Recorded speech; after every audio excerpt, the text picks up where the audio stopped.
The coffee is strong because it is 3:59 in the morning. Today I am fitting a new sprocket to the rear of the bike along with a new chain.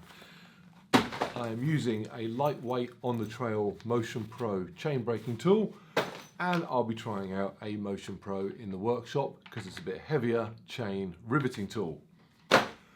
Why am I doing it at 3:59 in the morning? Because I'm also having a barbecue today. That won't make much sense if you're English, because normally we have barbecues by waiting until 1 hour before we start and buying sausages from Asda. I am way beyond that though. I am going Texas style. That doesn't mean I'm supporting Trump and buying guns. You can't do that in this country. You can't buy guns either. What I'm doing is low and slow. So slow that I have to start the meat on the barbecue at 4 o'clock in the morning. Why am I doing this? Because 3 weeks ago I went to Barbecue Land to buy a new barbecue for $49.99 and the guy sold me a £1,000 smoker. The downside is Jenna took my extravagant purchase as justification for adopting a Romanian street dog, literally, who now lives in the garage. It makes no sense. We had 2 dogs already. We didn't have 2 barbecues. Her justification is ridiculous. So, I'm barbecuing. In the words of the great Will Smith, it is literally starting at 4. Why am I fitting the bits to the bike more importantly? I'll tell you why. The sprocket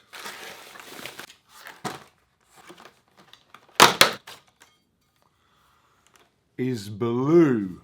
Therefore, the bike will be faster and more powerful. Look at that thing. And if you're thinking just because it's blue, the bike won't be faster and more powerful, and type in your little comments, pump your brakes. The chain's fucking gold.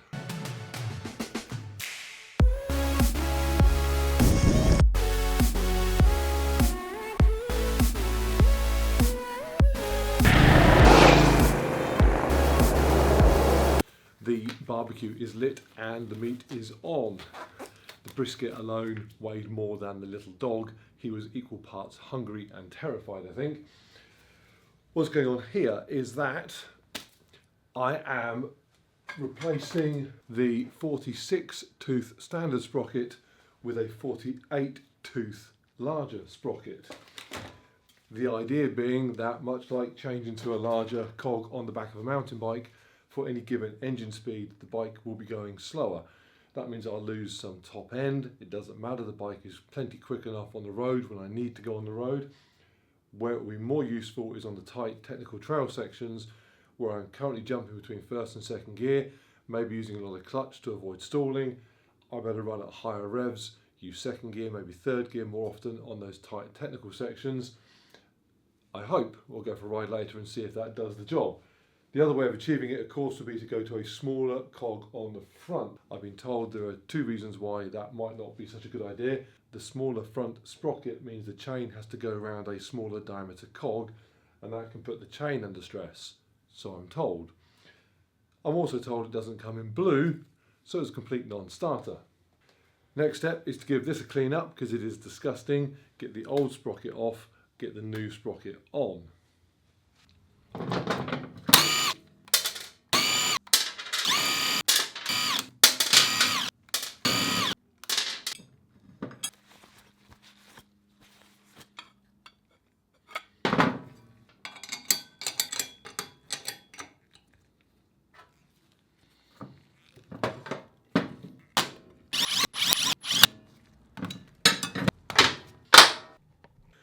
Done. Very straightforward. Going to torque those up a bit later on when it's on the wheel and it's easier to get some purchase on them, but relatively straightforward.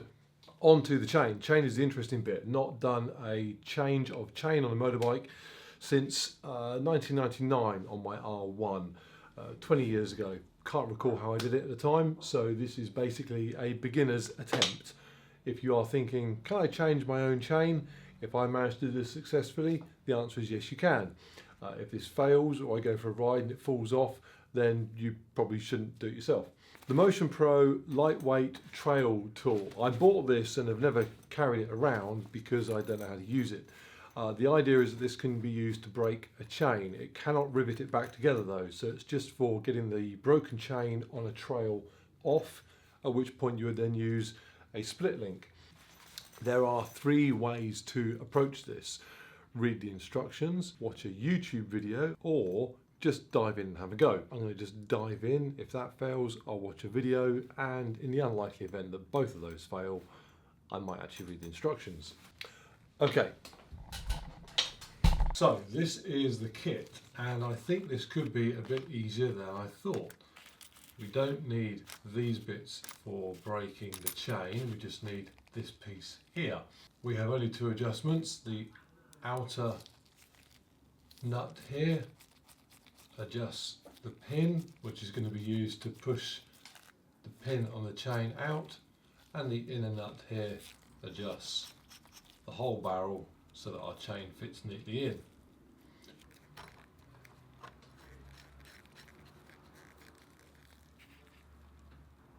That fits nicely on there. And now, by tightening up this, our pin will push the pin all the way through the chain.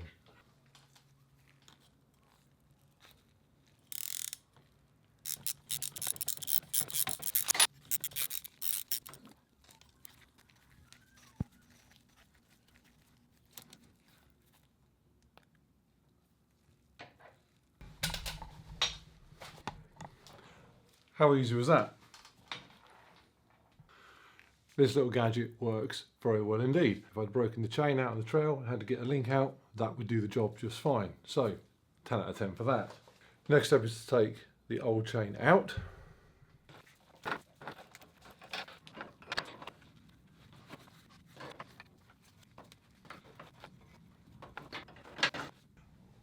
Okay, so that's the new chain on. Before I cut it to size and put it together properly, I'm just going to have a little play around with the split link to see that I know what I'm doing.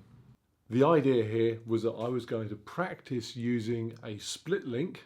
I'd have a go at fitting it before putting on the proper link that I was going to rivet. The Motion Pro tool would have been perfect. It comes with all the parts necessary to put on and take off such a link. I didn't read the instructions, and as a result I spent about 2 hours that was incredibly frustrating and very boring to watch, so I've edited it down to just a few seconds of nonsense. In summary, the tool works perfectly and a split link would be very easy to put on out on the trail. I should have read the instructions much sooner and I would not have ended up wasting my time and ruining a split link. Wrecked. Going to pack that away, stick it in my toolbox and then get the rear wheel back on so that I can fit the chain around the new sprocket and get the new chain riveted on properly.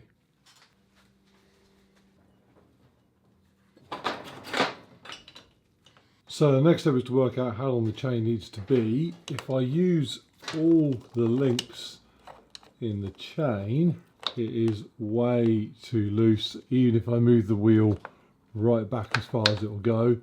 So common sense tells me I need to take one link out, and then with some adjustment on the wheel afterwards, that should be the right length. Back to taking links out. Going to use the heavy duty Motion Pro chain breaking and riveting tool for this.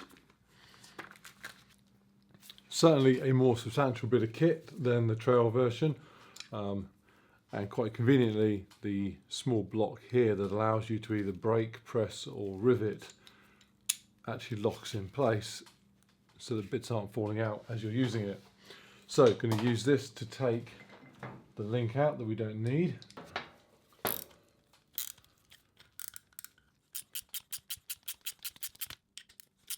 When I took a link out, I thought for a moment that I might have taken too much out of the chain and it was too tight. But I've moved the wheel all the way forward and now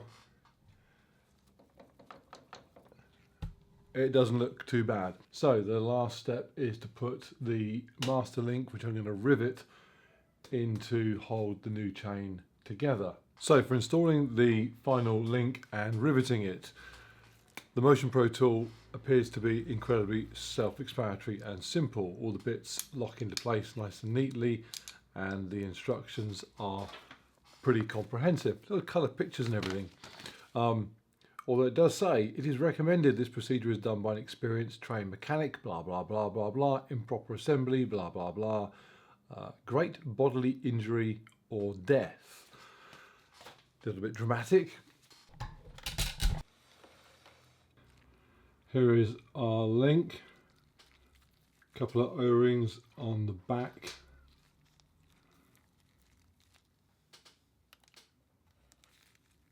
There we go. Our little tool here is going to create a nice riveted square shape.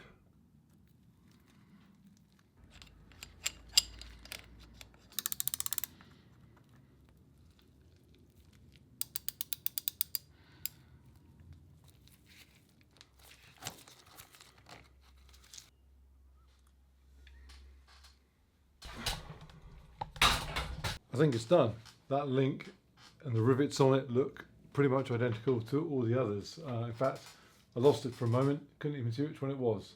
Just need to torque up the sprocket bolts and the rear wheel.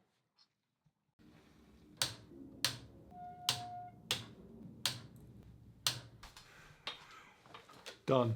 Tidy up, tools away, stick it on the ground, take it for a ride.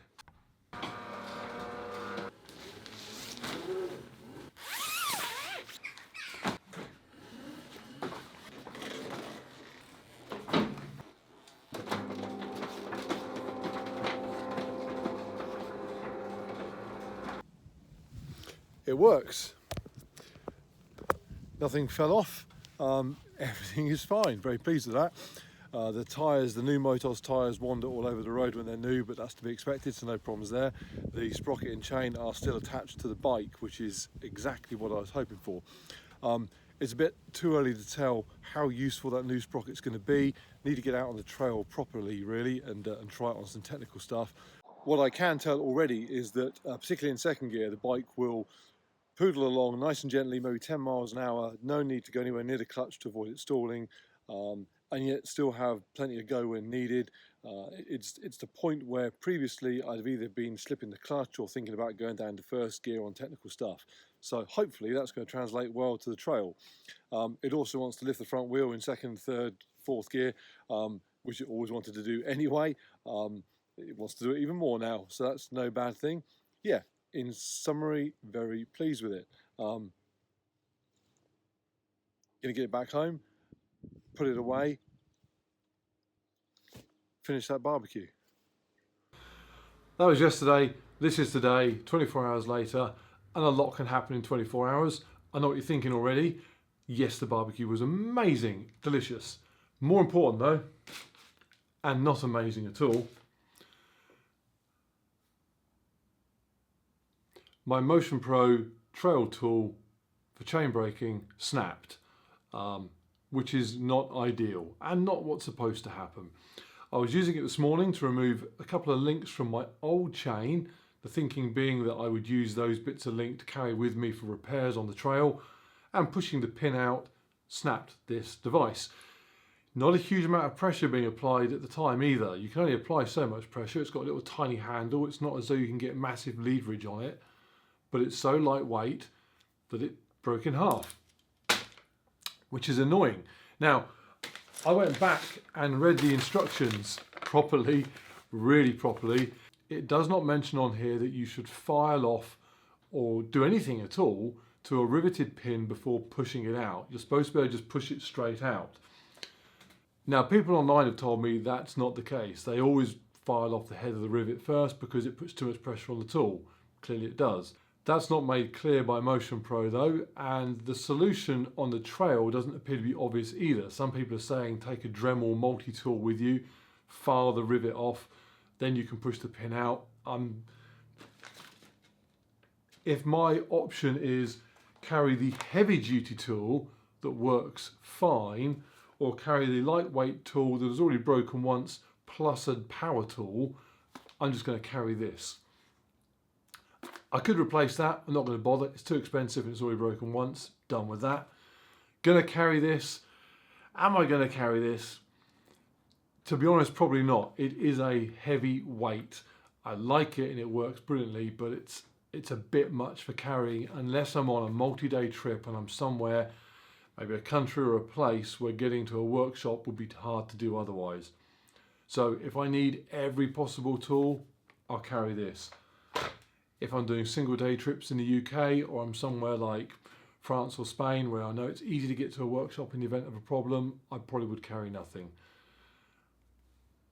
And cross my fingers. So not everything worked out as planned. The barbecue was great, the blue sprocket was great, the gold chain looks great. That is great. That is pants. Kind of everything.